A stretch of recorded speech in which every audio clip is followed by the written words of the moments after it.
Америка, Британія, Франція, інші партнери мають силу, щоб допомогти нам зупинити терор.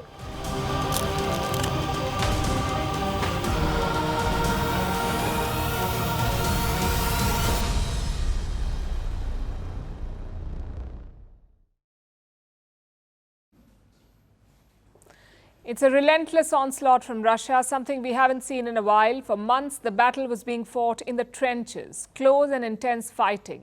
But this week, Russia dusted off the missiles. The first wave of strikes was on Monday. Hundreds of drones and missiles targeted Ukrainian cities. And today it continued. Russia confirmed that 10 missiles and 81 drones were fired today. Around half the missiles were shot down, along with 60 drones. And the rest? They hit Ukraine's power infrastructure. As a result, blackouts were reported in many cities. Let me pull up the map for you. Around 20 cities were targeted on Monday and Tuesday, some in the west, like Lviv, but mostly in eastern and central Ukraine, which means that this is a significantly large attack, a significantly large-scale attack. Civilian buildings were hit too. A hotel was struck in the city of Kyiv. 2 people were killed in the attack and 5 others were injured. Take a look at the damage.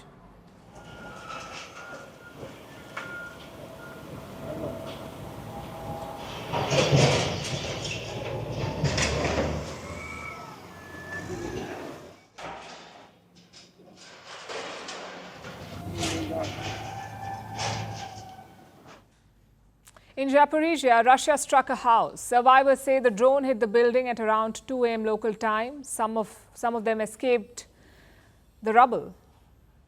But 2 people were killed. So that's 4 fatalities today, plus 5 deaths on Monday. So Russia's strategy is clear: attack civilian and power infrastructure. Another winter will soon be upon Ukraine, so power stations are prime targets. By attacking them, Russia is hoping to cripple Ukraine's morale. But 2 questions remain. 1, is it working? And 2, why now? Well, President Zelensky is getting desperate. He's been asking for fighter jets and long-range missiles. Without them, Ukraine is a sitting duck. Yes, you can shoot down some of the missiles, but you cannot hit back. Each of these strikes repeatedly brings us back to the task of long-range capabilities. The need to provide our defense forces with enough long-range weapons that can destroy terrorists exactly in the areas of their strikes.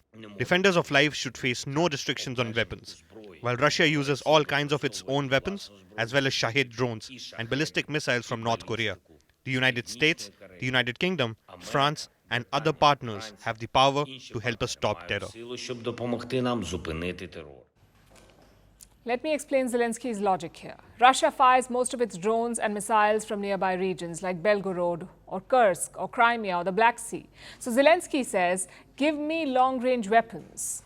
We will destroy these launch sites before Russia can fire. It's a very ambitious and dangerous plan, which is why the West has not agreed yet. The US has promised more air defense systems, but not long-range arms. We condemn in the strongest possible terms Russia's continued war against Ukraine and its efforts to plunge the Ukrainian people into darkness. We're going to continue to lead that coalition of more than 50 countries in providing much-needed military equipment for Ukraine. That certainly includes air defense systems and interceptors, which proved so critical in helping defend Ukraine against these attacks. So that answers the first question. Is it working? Yes, it is. Ukraine is getting worried. The second question is, why this escalation now? Probably because of Kursk. Earlier this month, Ukraine breached Russia's borders. They have advanced 35 kilometers into Russia. They claim to control 100 settlements and 600 Russian prisoners of war. It was definitely a daring operation because all of a sudden, Ukraine had the initiative. They had prisoners and land to bargain with. And to some extent, it did work. Russia agreed to a prisoner swap on Saturday. They exchanged around 230 prisoners. But days later, Russia launched this attack. The idea is to take back the initiative, to pull Ukraine's focus away from Kursk. But Kyiv won't give up easily. They're pushing further into Russian territory, and they're destroying strategic infrastructure on the way, like bridges and airfields. Take a look at these satellite pictures.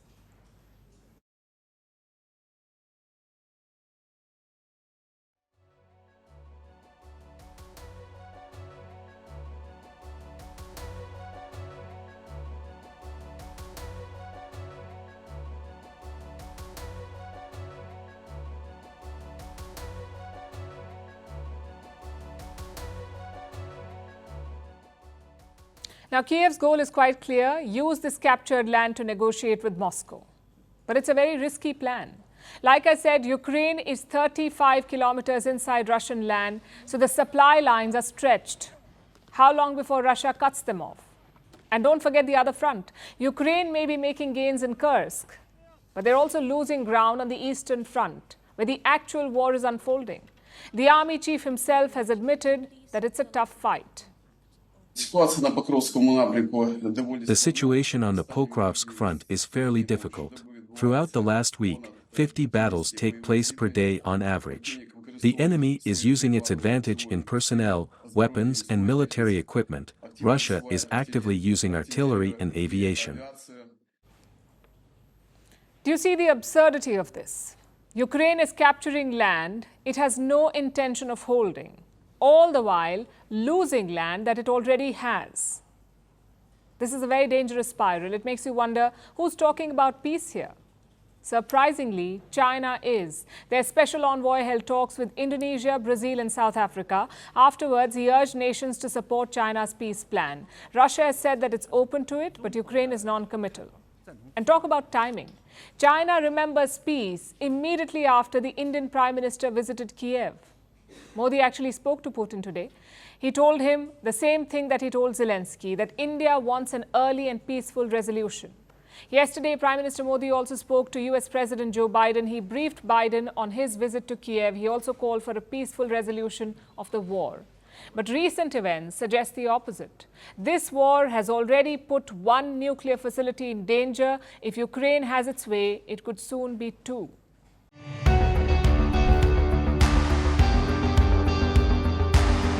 Across continents, one powerful news source. Bringing you diverse perspectives on the issues that matter.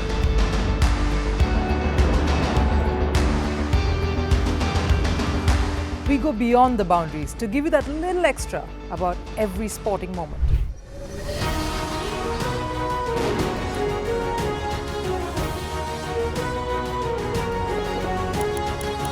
So thank you for making Firstpost 5 million strong. We're counting on your support, and you can trust us to bring you the news unfiltered and unvarnished.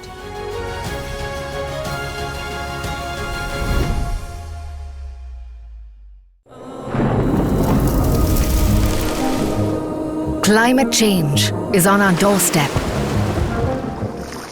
It's time for a revolution to take root. And it starts with 1.4 billion Indians. It starts with one tree for humanity, one tree for Mother Earth, one tree for our future. Project One Tree, a News 18 network initiative.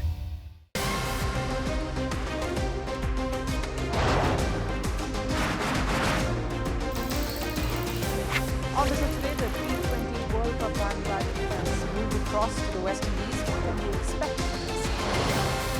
Hello, I'm Alison Green, coming to you from Durban, South Africa. Today we have a special show. Start with a report on India's shifting nuclear posture. The first time since India officially became a nuclear power. Hello and welcome to Firstpost America. I'm Aaron Ham, coming to you live from the nation's capital, Washington, D.C.